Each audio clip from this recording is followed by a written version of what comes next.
Hey everyone, this is Michael again, and welcome to my review of All Out. Now, All Out last night was from the Now Arena in Chicago, and All Out last night, it was a great show. This was a perfect show last night. This was the best AEW pay-per-view of the year, in my opinion. Just from top to bottom, it was a all-out fantastic show. See what I did there? Well, last night we had some awesome debuts, which I will get to. And last night, matches, we saw on the buy-in, we saw the Best Friends, Chuck Taylor, Wheeler Yuta, and Orange Cassidy, and the Jurassic Express, Luchasaurus, and Jungle Boy versus the Hardy Family Office of Matt Hardy, the Hybrid 2, and Jericho, and Jack Evans, and Private Party, Isaiah Cassidy, Mark Gwen, 10-man tag match. We saw Miro defend the TNT Championship against Eddie Kingston, Jon Moxley versus Satoshi Kojima, and we saw the AEW Women's World Championship on the line. Britt Baker defended the title against Kris Statlander, the alien Kris Statlander. We had the Lucha Brothers versus the Young Bucks for the AEW World Tag Team titles in a steel cage. We had the Women's Casino Battle Royal, which the winner will get to have a match with Britt Baker for the AEW Women's World Championship. We saw Jericho versus MJF. If Jericho ended up losing the match, he would not compete in a AEW ring again. We had the most anticipated match of the night, CM Punk making his in-ring debut in 7 years. He ended up facing Darby Allin. And in the main event, we had Kenny Omega versus Christian Cage for the AEW World Championship. And, of course, cannot forget, we saw Paul Wight, the Big Show, versus QT Marshall. So those were your matches for All Out last night. But overall, like I said, this was a fantastic show. Great show it was last night. The best AEW pay-per-view of the year. So, going to start the review. Start with the buy-in match, which was the Best Friends, Chuck Taylor, Wheeler Yuta, Orange Cassidy, and the Jurassic Express, Luchasaurus, and Jungle Boy versus the Hardy Family Office, Matt Hardy, the Hybrid 2, and Jericho and Jack Evans, and Private Party, Isaiah Cassidy, Mark Gwen. This was an entertaining match here. We had Matt Hardy starting a few delete chants, which was cool, and the Chicago crowd was hot throughout the night. This was a great crowd last night. You know, Chicago crowds are always great in every way at a pro wrestling show. So Matt Hardy was taking out Wheeler Yuta, and he demanded Orange Cassidy to come in. Luchasaurus then ended up coming into the ring. Matt Hardy ended up backing away and tagged in Jack Evans. Jack Evans ended up getting sent across the ring by Luchasaurus. Luchasaurus then picked him up, dropped him to the mat, and delivered a wheelbarrow German suplex. Jungle Boy then ended up coming in, which Jungle Boy received a huge pop from the Chicago crowd. He got on top of Luchasaurus' shoulders, and he ended up flipping off of Luchasaurus' shoulders down onto Jack Evans. He went for the cover. Evans kicked out at 2. Wheeler Yuta ended up coming in. He tried to fight off both Mark Gwen and Isaiah Cassidy, Private Party, but that didn't do anything because Mark Gwen ended up delivering a springboard splash onto Yuta. He went for the cover. Yuta ended up kicking out at 2. And Jericho then got into the match. He started working on Yuta's arm. Yuta was able to reverse that. And Luchasaurus ended up launching a few guys out. He ended up going for a choke slam on Jack Evans. So he ended up trying to flip out of it, and he ended up getting a knee to the face by Jack Evans. So then we had Matt Hardy end up delivering a chop on Luchasaurus. He then got sent into the ring post. Orange Cassidy ended up coming into the ring. Orange Cassidy delivered the light kicks on the Hardy family office, which was hilarious. And Cassidy ended up shoving Matt Hardy out, but Private Party ended up hitting a assisted shooting star press onto Orange Cassidy. Chuck Taylor ended up coming into the ring. He ended up sending Isaiah Cassidy and Mark Wen into one another. Chucky T ended up taking out the Hybrid 2, Jack Evans and Angelico. And Yuta ended up flying into the ring. He tried to go for the cover, but it was a near fall. So we had Angelico and Jack Evans deliver a neckbreaker backbreaker combo onto Yuta. Went for the cover. Chucky T ended up breaking up the pin. Private Party then ended up delivering the gin and juice onto Yuta. Cassidy ended up breaking up the cover because they went for the pin. Cassidy then was shown putting his hands in his pockets. He ended up ducking Angelico, and Cassidy ended up nailing Angelico with a step-up Hurricanrana, which looked awesome. So Cassidy then delivered a double Hurricanrana onto Private Party and a shotgun dropkick onto Jack Evans. Nice moves there by Orange Cassidy. So Matt Hardy ended up jumping into the ring. He ended up landing the Twist of Fate onto Cassidy. Chucky T ended up dumping Matt Hardy out to the ring. Jungle Boy delivered a brainbuster on Mark Wen. Jack Evans ended up on Angelico's shoulders. And Luchasaurus ended up putting Jungle Boy up on his shoulders. And he ended up knocking Jack Evans down with the lariat, which looked cool. And at the end of the match, Marco Stunt ended up getting on Luchasaurus' shoulder. And he leapt to the floor. Jungle Boy delivered a snare trap onto Angelico. And Angelico ended up tapping out. So there you go. The Best Friends and the Jurassic Express win this 10-man tag. But overall, this was a fun 10-man tag match. Very entertaining match. Post-match, Orange Cassidy was in the ring. And he ended up getting dropped by the Hardy family office. And we had the Butcher ended up making his way into the ring, which the Butcher ended up making his return because he was out with an injury.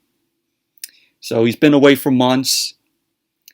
So Matt Hardy was then barking at Orange Cassidy. Matt Hardy was screaming out to Orange Cassidy saying that he was going to cut his hair. So the Jurassic Express and the Dark Order and the Varsity Blondes ended up running out to make the save.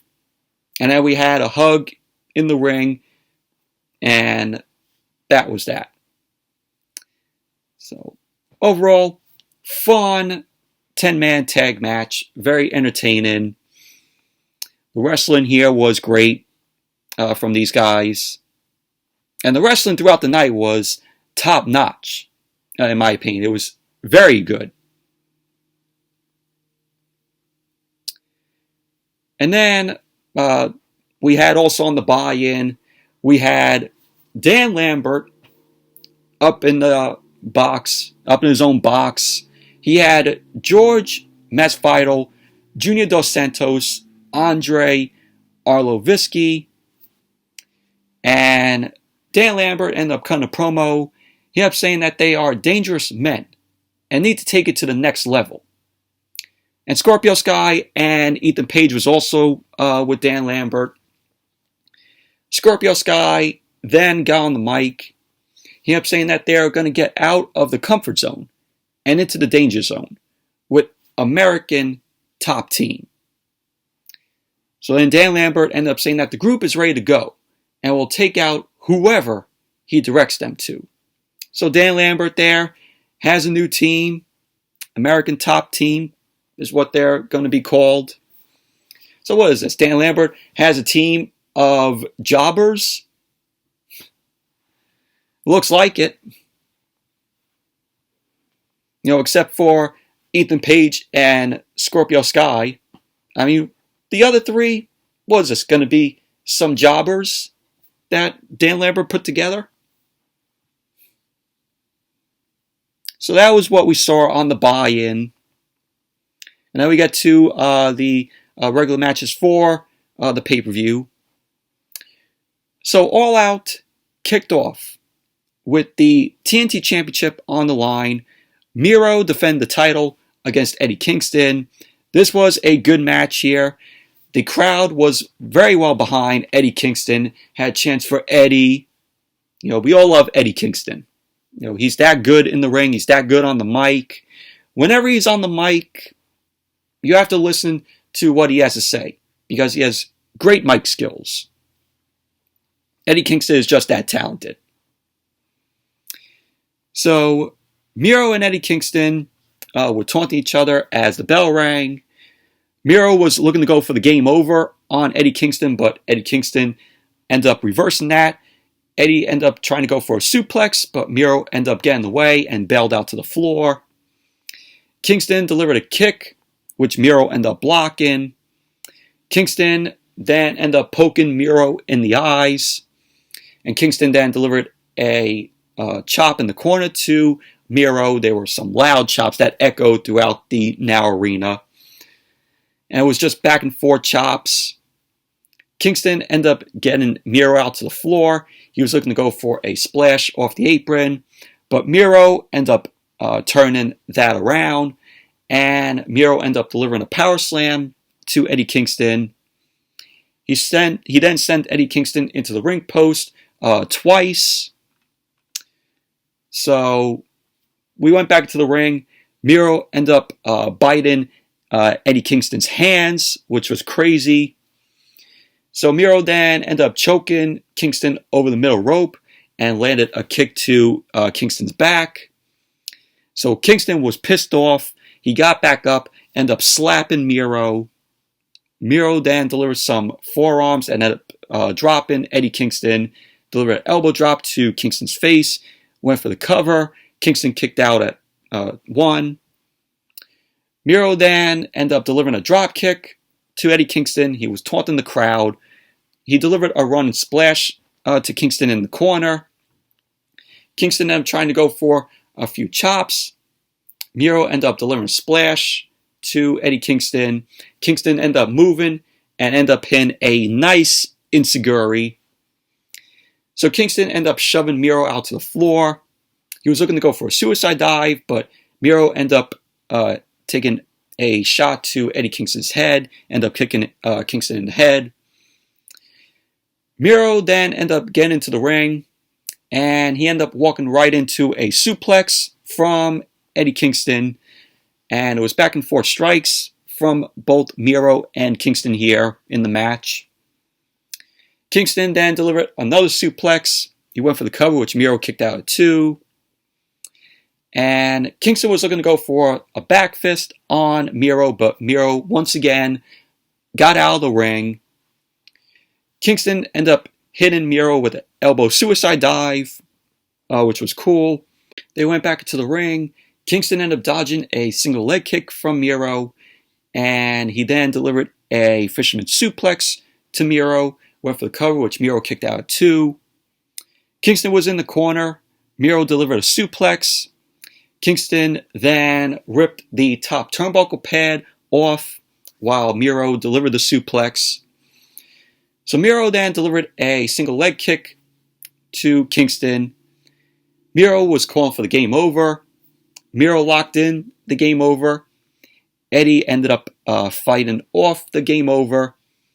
And he grabbed the rope, so Miro had to break the game over.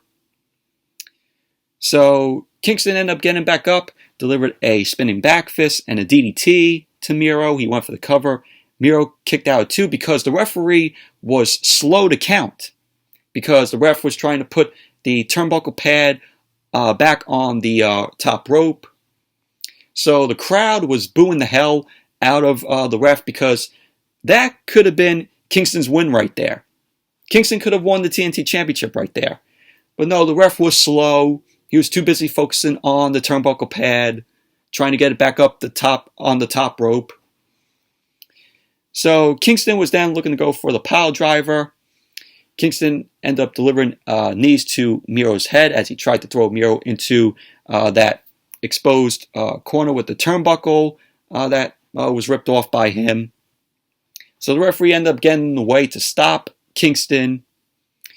So Miro then delivered the low blow to Kingston while the referee did not see that. So Miro then delivered a kick to Kingston's head and another kick. And so Miro went for the cover. And there you go. Miro ended up winning the match, retaining the TNT Championship. But overall, this was a good match. And the crowd was hot for this match right here. Big pops to Eddie Kingston here from the crowd. Although that could have been Kingston's win if the referee wasn't slow and too busy focusing on the ripped off turnbuckle from the top rope in one of the corners. Now, my prediction, I think we're going to be seeing a rematch with Miro and Eddie Kingston where the TNT Championship will be on the line again. And I see that taking place at Arthur Ashe Stadium at the New York Dynamite. I think Eddie Kingston will win the TNT Championship there. So we'll get a huge ovation because in Eddie Kingston's hometown. So I think that's what they're going to set up for. I think we're going to get a rematch, and it's going to take place at the New York show on Dynamite, and Kingston's going to win the TNT title there. So I could see that happen, and that's my prediction. Now we had Jon Moxley versus Satoshi Kojima. This was a very good match here. We had Kojima end up coming out, got a huge pop from the Chicago crowd, and never seen Kojima wrestle in the ring or have a match, and he did very good in this match. I don't watch New Japan, though, so this is the first time I'm seeing Kojima in action. So then Jon Moxley ended up making his way through the Now Arena. He was wearing a GCW hoodie because Moxley ended up winning the GCW World Championship, which was on Saturday night, because now I'm doing this review on Monday. So the crowd was chanting GC Dub to Moxley as he made his way down. Kojima ended up looking to go for a handshake to Moxley. Moxley ended up shoving Kojima, ended up flipping Kojima off. So it was back and forth between them. Kojima was looking to go for the Cozy Lariat to Moxley, but Moxley ended up going out to the floor. Kojima ended up splashing down onto Moxley. Kojima was continuing to swing away on him. He ended up sending Moxley back into the ring. Moxley ended up coming back out and delivered a suicide dive to Kojima. Moxley was working over Kojima's hand, which was taped up. Moxley then delivered a big chop to Kojima. He was talking some trash to him. He ended up again sent into the corner by Kojima. Kojima ended up landing some chops to Moxley. Moxley ended up again sent into the corner as Kojima ended up heading up to the top. Kojima then ended up dropping an elbow onto Moxley. He went for the cover. Moxley kicked out at 2. Moxley got back up. He tried to go for the brainbuster to Kojima, but it got blocked. Moxley was then put up on the top turnbuckle. And we saw both Moxley and Kojima. They were biting each other. Kojima then ended up suplexing Moxley, and both ended up on the apron. Moxley ended up taking a DDT from Kojima as Kojima was continuing to work on Moxley. So Kojima ended up taking off his elbow pad. He tried to go for the lariat, but he ended up missing because Moxley ended up getting out of the way. Moxley ended up sending Kojima down to the mat, and he was delivering some lariats, and then a double lariat, the paradigm shift. And Moxley then delivered a big shot on lariat to Kojima. He went for the cover, and Kojima kicked out at 2. And right when Kojima kicked out, Moxley ran right into the bulldog choke. Kojima then ended up getting a leg on the rope to break up the choke. So Moxley's elbow was shown all bloodied up. Kojima was delivering some more chops to Moxley. Moxley then delivered a headbutt, paradigm shift. He delivered 2 paradigm shifts. So after the 2 paradigm shifts from Moxley to Kojima, he went for the cover, and there you go. Moxley ended up winning the match. Post-match, we had Minoru Suzuki. I think that's how you pronounce his name. He ended up coming out, and Moxley was shocked. He couldn't believe what he was seeing. So Suzuki then made his way to the ring. Suzuki got in Moxley's face, so they had a face-to-face a little bit for a moment. Good moment there, it was. So he then backed away. He took his jacket off. Suzuki took his jacket off, and he ended up hitting Moxley with a forearm. Moxley then ended up bowing down to Suzuki and then fired back at him. Suzuki then hit Moxley again, and we had Suzuki end up just punching away at Moxley. Suzuki then ended up hitting the ropes, landed a kick to Moxley. So Moxley was laughing. Suzuki was laughing as he was throwing the shots, so Moxley ended up laughing too. So Moxley ended up nailing a lariat on Suzuki. He then hit the ropes, and Suzuki ended up ducking under Moxley and locked in a rear naked choke. Suzuki then hit the pile driver and laid out Moxley, the gut style pile driver, which he laid out Moxley. So that was that. So Suzuki is going to be Moxley's next opponent there. So that's going to be awesome. That's going to be a good match there. Like I said, haven't watched New Japan, so that's going to be the first time I'm going to be seeing Suzuki in the ring. So we'll see how that goes. So, like I said, that should be a good match. Minoru Suzuki versus Moxley should deliver. But overall, this was a good match between Moxley and Kojima. And then we had Britt Baker versus Kris Statlander, the alien Kris Statlander, for the AEW Women's World Championship. Good match here. We had Kris Statlander just taking out Britt Baker earlier on in the match. Britt Baker went out to the floor to try to take a breather. Statlander ended up trying to go for the boop, but she then got stopped by Britt Baker. Britt Baker tried to go for the DMD and also got blocked by Statlander. Statlander then ended up taking Britt Baker's hand, and she ended up making Britt Baker boop herself, which was funny. So Britt Baker ended up getting some offense on Statlander. She ended up draping Statlander on the top turnbuckle and delivered the neck breaker. Statlander went out to the floor. Rebel and Jamie Hayter, who were also out there, they end up walking over. Orange Cassidy end up walking over as well, end up blocking their way. Britt Baker delivered a move on the apron to Statlander. Statlander ended up rolling into the ring, and she ended up getting stomped on by Britt Baker.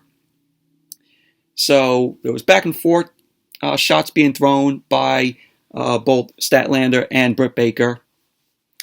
Statlander then delivered some elbows in the corner to Britt Baker, a running elbow, and then she delivered a running knee. Statlander tried to go for the clothesline, but Britt Baker delivered a sling blade to Statlander. So Statlander ended up trying to go for a boot and an inside hook Falcon Arrow, which she went for the cover. Britt Baker kicked out at 2. So Britt Baker ended up doing a backslide pin, which Kris Statlander ended up kicking out at 2. Baker came back, delivered a DDT to Statlander, went for the cover. Statlander kicked out at 2. So we had Statlander trying to go for the Big Bang Theory, but she ended up getting rolled up. So she ended up kicking out at 2, Britt Baker. Britt Baker then delivered a flatliner into the second turnbuckle pad to Statlander. Baker then ended up heading up to the second rope, and Statlander ended up clocking Britt Baker. She ended up heading up to the second rope. Statlander then delivered a superplex to Britt Baker. So we had Britt Baker end up going for the lockjaw, but she ended up switching to the crossface. Statlander then rolled through, lifted Britt Baker up on her shoulders. Britt Baker was in the electric chair position. She ended up getting sent face first to the mat, and Kris Statlander then delivered a leg scissors. She went for the cover. Baker ended up kicking out at 2, and then Britt Baker then rolled out to the floor. Statlander ended up going for her moonsault, and Britt Baker ended up moving out of the way. So at the end of the match, Britt Baker ended up shoving the ref away, and Baker ended up hitting the Panama Sunrise, which on commentary they called it the Pittsburgh Sunrise because, of course, Adam Cole, her boyfriend Adam Cole. So Kris Statlander ended up kicking out of the move. Britt Baker then delivered a stomp, and she went for the cover, and Statlander kicked out at 2. Britt Baker then applied the lockjaw, and Kris Statlander ended up tapping. So there you go. Britt Baker ended up winning the match, retaining the AEW Women's World Championship. Overall, this was a good match here. Very entertaining. Britt Baker is not losing that title anytime soon. She's going to have a very lengthy run with the AEW Women's World Championship. And then we went to Alex Marvez backstage. Marvez was talking with Andrade, El Idolo, and Chavo Guerrero. And he ended up saying that their match didn't happen because of Pac's travel problems. Of course, Pac is in the UK. He couldn't make it here because, of course, the COVID travel that's happening in the UK. So Marvez was wondering if Andrade had anything to do with this. And Andrade ended up telling Marvez that he wanted to be involved in tonight's big night. And Andrade was wondering if one of his guys canceled Pac's flight.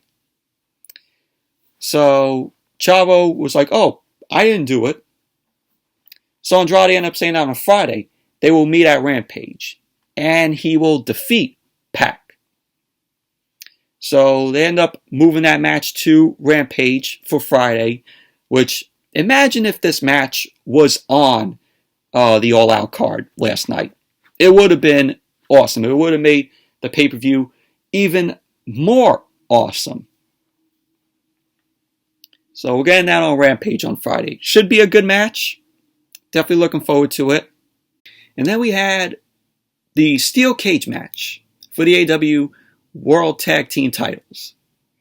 The Young Bucks, Matt and Nick, defend the titles against the Lucha Brothers, Penta El Zero Miedo, and Phoenix.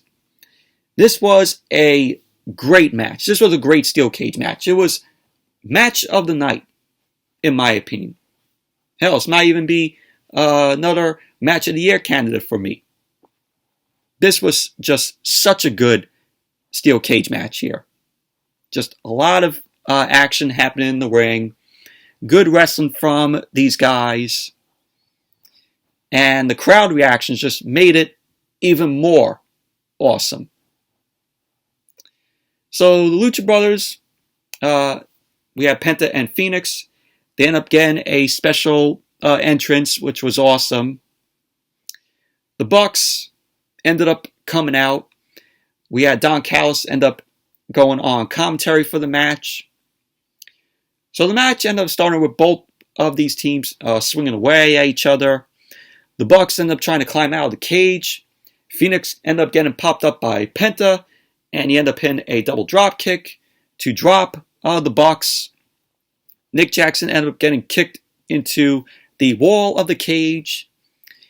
We had Nick Jackson and Phoenix end up both trying to go for arm drags, but Phoenix ended up sending Nick Jackson flying with a Hurricanrana, a nice, awesome-looking Hurricanrana.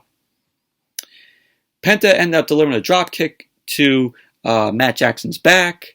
Went for the cover. Matt ended up kicking out at 2. So we have Phoenix and Penta end up delivering thrust kicks to the Bucks. Matt and Nick were able to get in some offense. Penta ended up getting kicked into the cage. Phoenix then got powerbombed into the cage as well. Penta was being trapped between the ring and the cage as Nick delivered a kick to Penta's face. So we had the crowd chanting that the Bucks suck. So Nick Jackson was using a chain to choke out Penta. And the Lucha Brothers were able to get in some moves on the Bucks here at this point in the match. There was a point in the match later on where Brandon Cutler, useless Brandon Cutler, the guy who has a hard-on for cold spray, just spraying cold spray on the Bucks and Kenny Omega. Yeah, that Brandon Cutler with the face mask. Like I said, Brandon Cutler, absolutely useless. He had a camera and he was filming what was going on. And he had a bag. He was on the stage and he launched the bag across the way and the bag landed in the cage. So Matt Jackson ended up getting the bag. He unzipped it, and what he retrieved out of the bag was a Nike Air Jordan shoe. And on the bottom of the shoe were thumbtacks. So Matt was looking to blast Phoenix with the thumbtacks, and Penta was busted open, and he got in the way. Matt Jackson ended up blasting Phoenix right in the face, and Matt Jackson ended up jumping on the top turnbuckle. He ended up putting his foot out. Nick tried to throw Penta into the shoe with the thumbtacks, but he ended up stopping. He then got sent in, and they shoved Penta's face into the thumbtacks underneath the shoe. So Penta was bloodied up at this point, and Matt and Nick were looking to go for the BT trigger. Phoenix was up to his feet, and Matt Jackson ended up hitting him with the thumbtacks, and Nick Jackson delivered a Poison Rana, and they delivered a BT trigger to Penta, and they went for the cover. Phoenix ended up breaking up the pin. So the crowd was chanting Lucha, Lucha, because they were hyped during this match. That's how good this steel cage match was. So we had Phoenix end up grabbing the shoe with the thumbtacks. He ended up smacking both Matt and Nick with the shoe with the thumbtacks on the bottom. So we had Phoenix end up going to the top rope. Nick ended up shoving him to the cage wall. Phoenix was hanging on the cage. So we had Penta and Matt Jackson end up hitting each other with package pile drivers. Matt and Penta ended up battling in the ring. Penta went up to the top turnbuckle. Penta then nailed a Canadian Destroyer onto Matt Jackson, which was awesome. Awesome spot there. So Nick Jackson was bloodied up. So we had Matt Jackson end up thinking that he was the last one standing there, but Phoenix ended up getting back up, and they started punching each other. The crowd was going wild. Phoenix ended up going to the top of the cage, and it looked like he was going for a stomp with Penta holding Matt Jackson up there. So Nick Jackson ended up delivering a super kick to Penta, and Phoenix was already at the top of the cage. Phoenix then jumped off the cage, delivered a crossbody down onto the Bucks, which was amazing. Penta and Phoenix then delivered a spike pile driver on Nick Jackson. They went for the cover, and there you go. The Lucha Brothers win the match. They are the new AEW World Tag Team Champions. And what a match it was. Awesome match. Match of the night. My opinion is one of my picks for Match of the Year candidate. And it was just great. Perfect match. Perfect steel cage match. Both of these teams delivered. They went all out on each other. But happy that the Lucha Brothers are the new World Tag Team Champions. Very well deserving.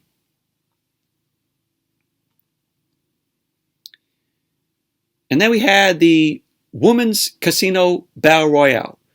The winner of this Battle Royale will receive a future shot at the AEW Women's World Championship.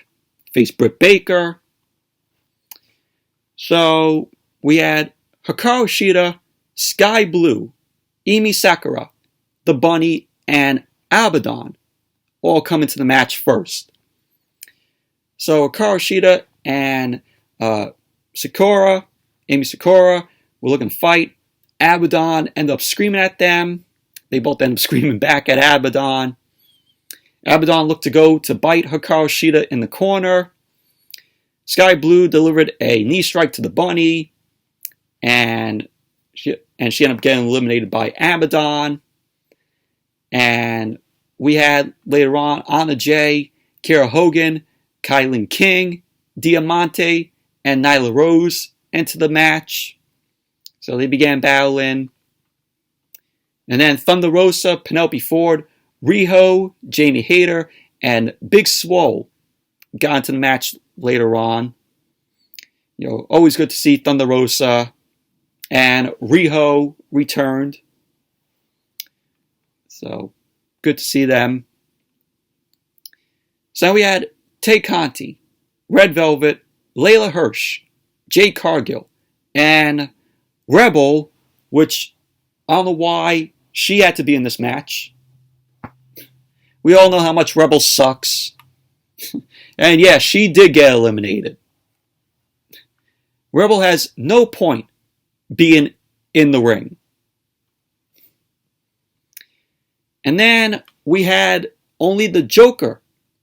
Whoever drew the Joker was left to enter the match. And the woman who was the Joker was the debut of Ruby Soho. Yes, Ruby Soho was the Joker. Yeah, formerly known as Ruby Riott when she was in WWE. So it was awesome to see Ruby Soho come out there. You know, Ruby looked very happy to be there. She came out and she had a nice looking awesome jacket where it said Destination AEW, Ruby Soho, the Runaway. That was awesome. Came out to a huge pop. So she ended up going after Jade Cargill, and she then fired off Nyla Rose. Cargill ended up lifting Soho, ended up planting her to the mat. So it was down to Thunder Rosa and Ruby Soho. They were the final two in this Women's Casino Battle Royale. So Soho was looking to go for a suplex, but Thunder Rosa was holding on. She started throwing a couple of shots at Soho. Thunder Rosa was looking to go for the Death Valley driver. Ruby Soho ended up slipping out of that, and she ended up sending Thunder Rosa into the ring post. Soho then delivered a kick to Thunder Rosa's head. Rosa ended up falling down onto the floor from the apron because they were both on the apron. So Rosa ended up falling down. And there you go. Ruby Soho ended up winning the Women's Casino Battle Royale. She ends up earning a future shot at the AEW Women's World Championship, rightfully deserving. Overall, it was a awesome Women's Casino Battle Royale. Ruby Soho making her debut. Really, really awesome. So she will get to face Britt Baker for a future shot at the Women's World Championship. And then we had Chris Jericho versus MJF. If Jericho lost the match, he could not wrestle in an AEW ring ever again. So then, as the match, before the match started, we had Y2J-esque countdown. And we all thought this was Jericho's, special entrance. But no, it wasn't Jericho. It was MJF. MJF ended up trolling the crowd, which I laughed at. So Jericho ended up getting a Fozzy entrance where they played Judas, which came off pretty on television. You could tell that it didn't come off that right because the audio was a little off. So the match ended up starting. MJF was out on the floor and he ended up ripping up a fan sign. So both Jericho and MJF went back and forth. They ended up battling into the crowd. Jericho ended up just punching MJF as they worked their way back into the ring. MJF ended up getting Jericho trapped between the ring and the apron. Started swinging away on Jericho. So MJF got back into the ring, started beating up on Jericho. He was taunting the crowd. MJF was then biting Jericho's fingers. So MJF was continuing to taunt the crowd. He was doing some humping motions to taunt the crowd, which I laughed at. It was hilarious. So Jericho then ended up getting some offense on MJF, delivered a bulldog and a backbreaker. Went for the cover, which MJF kicked out at 2. MJF was doing some strutting like Ric Flair. And he then hit the Heat Seeker on the apron to Jericho, which sent Jericho out to the floor. So MJF was looking to go for a moonsault out to the floor. He landed on his feet and he charged at Jericho and he took a powerbomb to the edge of the apron. Jericho ended up going to the top. He leapt and went right into the codebreaker to MJF. So Jericho was then looking to go for the walls of Jericho, but he got booted in the face by MJF. Jericho came back, hit the line salt, went for the cover. MJF ended up kicking out at 2. So Jericho was then landing some strikes in the corner to MJF. And Jericho ended up moving MJF up to the top rope, started throwing some more punches. MJF then ended up hitting a sit-out powerbomb from the top. So MJF was just resorting to just biting Jericho's face. He ended up moving up to the top turnbuckle pad. Jericho then shoved MJF down to the mat. Ended up hitting the codebreaker to MJF. Went for the cover. MJF kicked out at 2. And then Wardlow ended up coming out. And Jake Hager then came out. They started throwing shots. Ended up battling to the back. So Aubrey Edwards, who was the referee in the match, she was distracted by what was going on the outside. MJF ended up clocking Jericho in the head with Floyd, the baseball bat Jericho always carries. So Aubrey Edwards was just staring off, looking at what was going on. MJF then hit Jericho's own move, the Judas effect, the finisher that Jericho uses. MJF then hit that, went for the cover, and Jericho got his foot on the bottom rope, and Aubrey Edwards did not see that, so she ended up making the 3 count. and MJF's hand got raised. So we had Paul Turner end up coming over to Aubrey Edwards.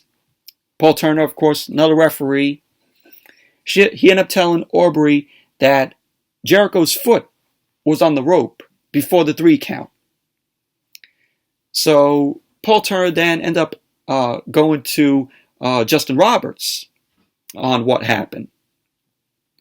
So we had Justin Roberts end up announcing that the match will be restarted. So the match ends up restarting.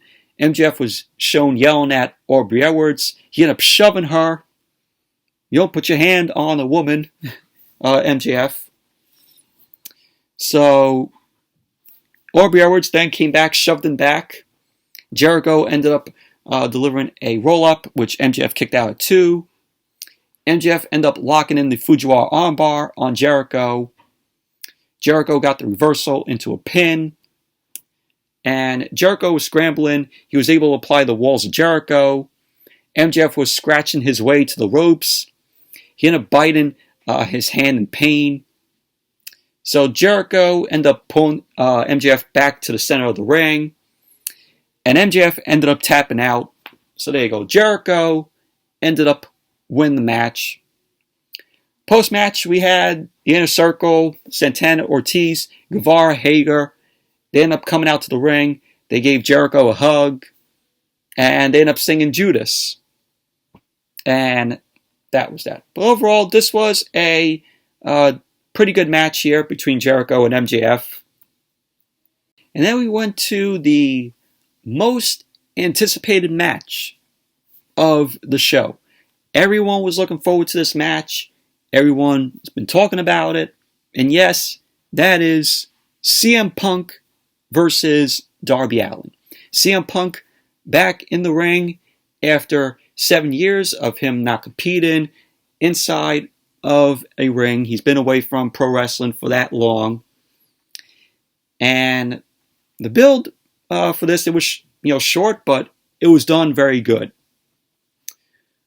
So we had Sting end up coming out to the stage with Darby Allin. He ended up giving Darby Allin a fist bump and a hug. Darby Allin then glided on his skateboard down to the ring. So CM Punk then made his way out wearing his hoodie, and he was looking serious. He does his it's clobbering time as the crowd end up echoing that. Punk ended up heading into the ring with Darby Allin just sitting in the corner. And Darby Allin did not take his eyes off of Punk the whole time he was in the corner. And Darby Allin was just staring at him. So Punk ended up seeing Darby Allin sitting in the corner. Punk then sat down, sit cross-legged for a moment. We had the crowd chanting, "Holy shit," because this was a great moment. We're witnessing history here. With Punk being back in the ring after 7 years. But you could feel the anticipation during this match. And with the crowd just hyped up for this, it was amazing. So it started off with Punk and Darby Allin locking up. Darby Allin did a quick arm drag. And you could tell that Punk, of course, showed signs of ring rust here, since he hasn't been in the ring in 7 years. But then, as the match progressed, he got good. He got better, Punk. So we had a Punk chant end up breaking out. Punk delivered a shoulder block, which sent Darby Allin to the corner. So Darby Allin was working on CM Punk over with a hammerlock. Punk did a side headlock. Darby Allin then did a shoulder tackle. Darby Allin ended up trying to leap over Punk, but he ended up getting caught on his shoulders, scampered out to the floor. And so Darby Allin got back into the ring. He did a couple coffin splashes in the corner. Punk ended up launching Darby Allin into the corner, and he ended up hitting the ring post back first. So Punk delivered a pin attempt, and Darby Allin ended up kicking out at 2. So Punk was stopping on Darby Allin's back. Punk delivered a backdrop on Darby Allin. He went for the cover, which Darby kicked out too. Punk continued to work on Darby Allin's back, but Darby Allin ended up fighting out of it, delivered an elbow strike. He ended up hitting the ropes, and Punk delivered a backbreaker to Darby Allin. Punk went for the cover, which Darby kicked out too.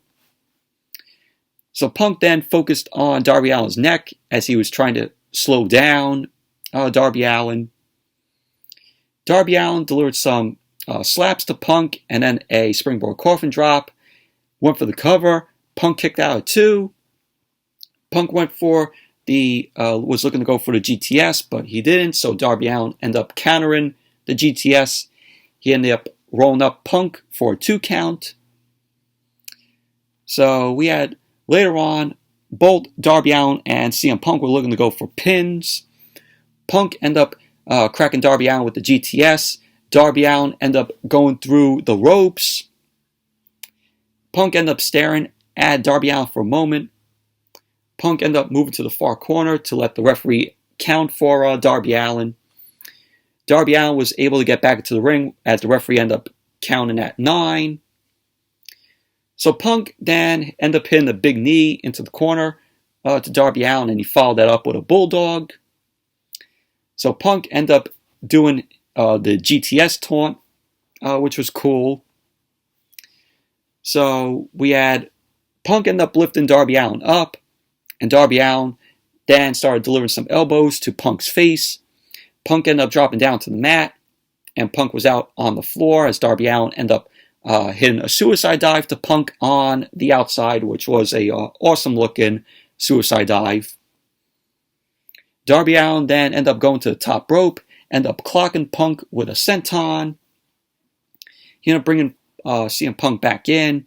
Darby Allin was looking to go for the coffin drop, but he then did the GTS taunt, which got boos from the crowd.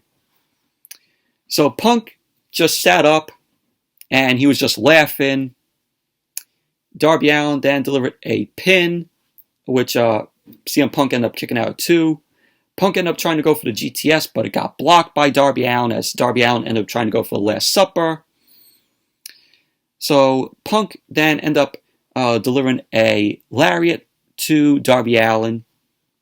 Darby Allin ended up trying to go for a move on Punk's shoulders, but Punk ended up flipping him around and ended up nailing the GTS on Darby Allin. He then went for the cover, and there you go. CM Punk ended up winning the match. Of course, they had to give Punk the win.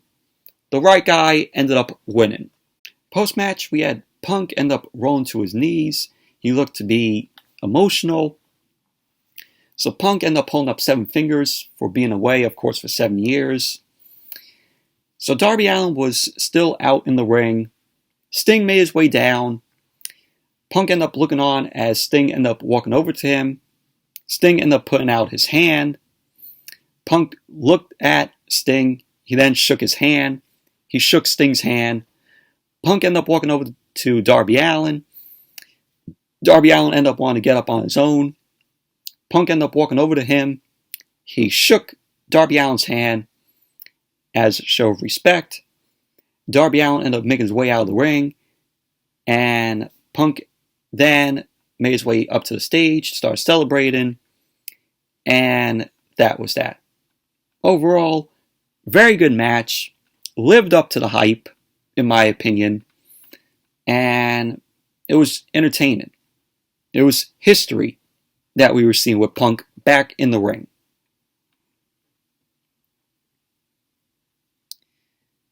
So then we had a match that shouldn't have been on the card.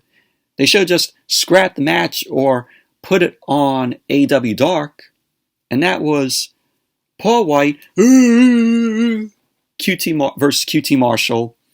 QT Marshall had Nick Comoroto and Aaron Solo out there. Did not see this match. I went to the bathroom during this match. This was a who gives a shit match. It was a squash match. Paul Wight ended up winning. Choke slam on QT Marshall. That was that. Match did not need to be on the card. So then it was announced that Full Gear is going to be taking place on November 13th. So there you go. November 13th, Full Gear is going to take place. It's going to be on a Saturday. So then they went over what we're going to see on Dynamite on Wednesday night. We're going to see Moxley versus Minoru Suzuki. So we're going to be seeing that. Should be a good match. Ruby Soho is going to make her Dynamite appearance. And it's going to be Malachi Black versus Dustin Rhodes, which that looking forward to. So we're going to be seeing that Wednesday on Dynamite, which not going to review it this Wednesday. I'll be working late, so there will be no Dynamite review on Wednesday.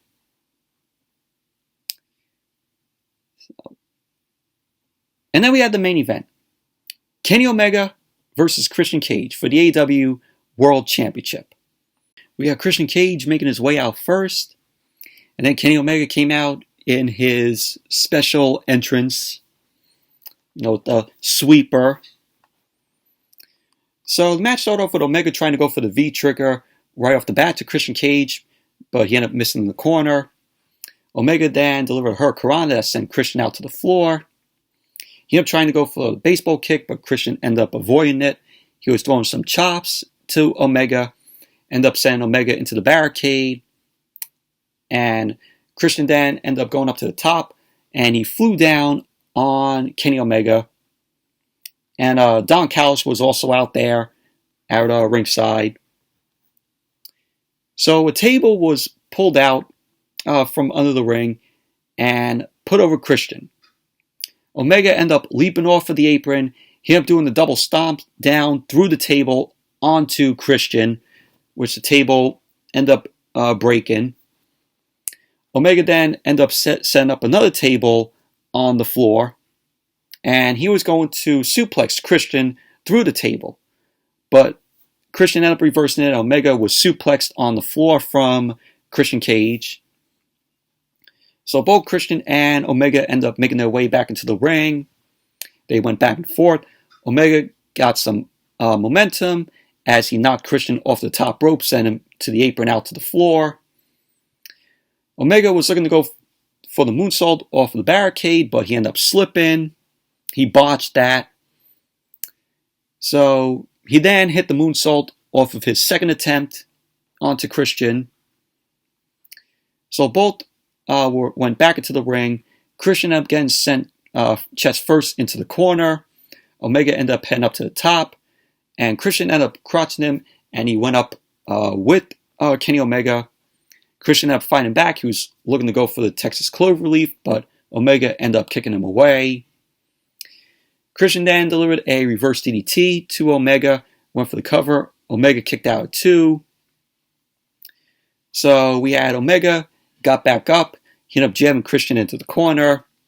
Christian then ended up nailing a swinging DDT. Went for the pin, which Omega kicked out too. Omega then delivered some snapdragon suplexes to Christian. He was looking to go for the V-trigger, but Christian ended up giving him the middle finger, flipped off Omega. So Omega ended up landing another snapdragon suplex. Omega then ended up hitting the ropes, ended up clocking Christian with the V-trigger.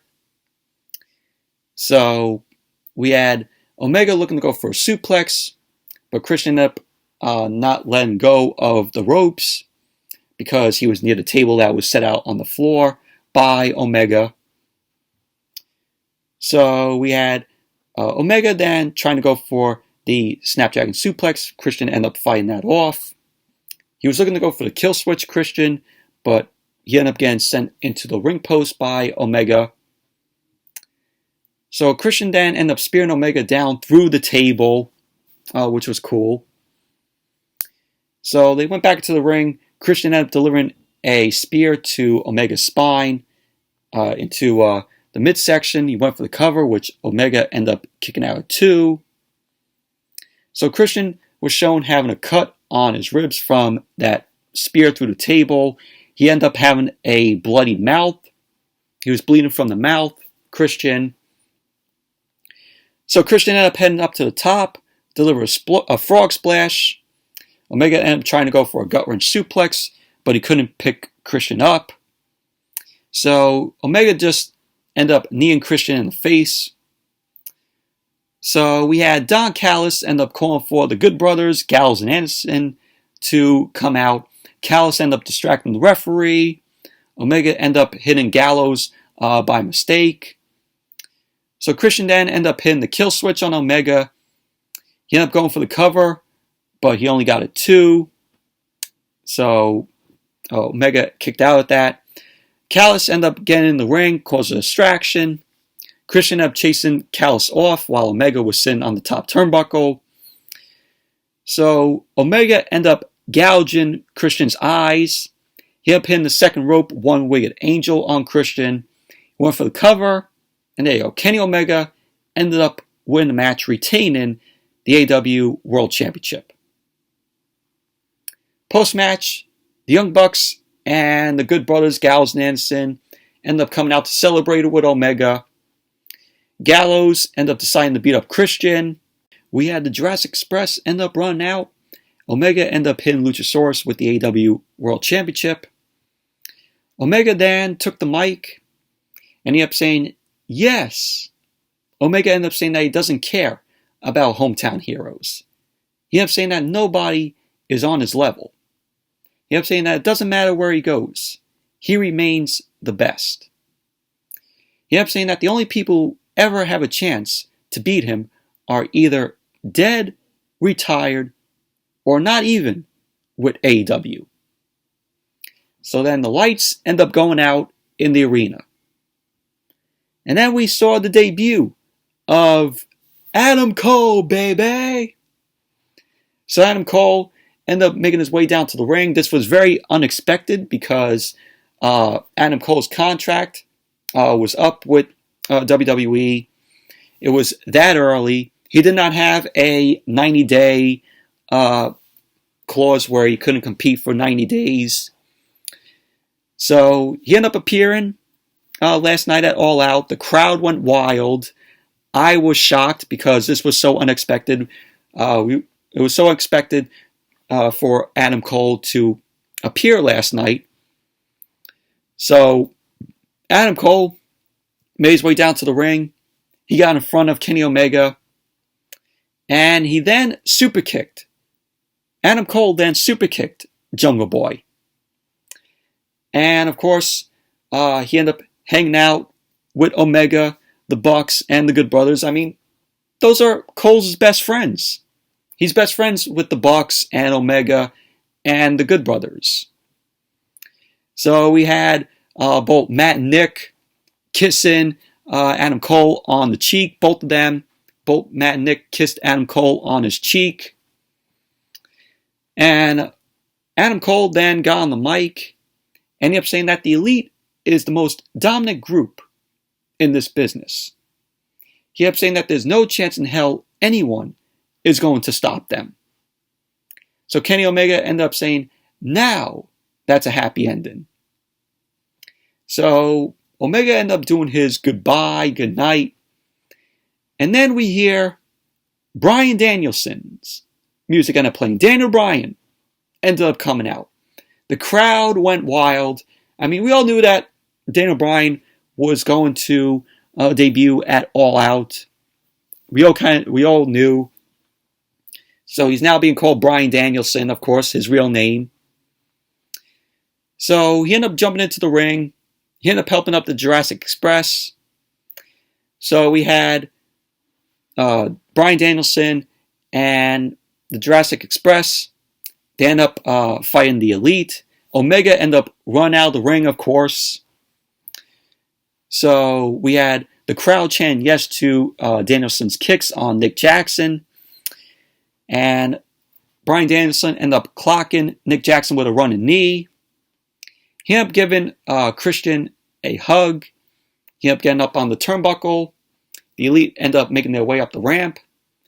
And that was how All Out went off the air. Overall, this was history right here. This was a history moment with Adam Cole coming there and Bryan Danielson. So we had not only Bryan Danielson, which we all predicted would show up at All Out, but Adam Cole, baby. So, Adam Cole, like I said, he's friends with the Elite. He has his girlfriend there, Britt Baker. So, he wasn't going to sign with WWE because he didn't want to lose his Twitch account. And we all know with WWE how they don't want, third-party things where if somebody has a Twitch account, they got to shut it if they're signed with WWE. So Adam Cole was like, no, I want to play video games. This is bullshit. I don't want to sign. So he ended up, going to AEW, signing with them. Adam Cole's All Elite. So it was awesome. And I know Triple H probably last night was pissed off because he just lost Adam Cole. So with Adam Cole now on AEW, it's officially declared that NXT is dead. I mean, it's been dead since NXT moved to Wednesday nights on USA to counter AEW.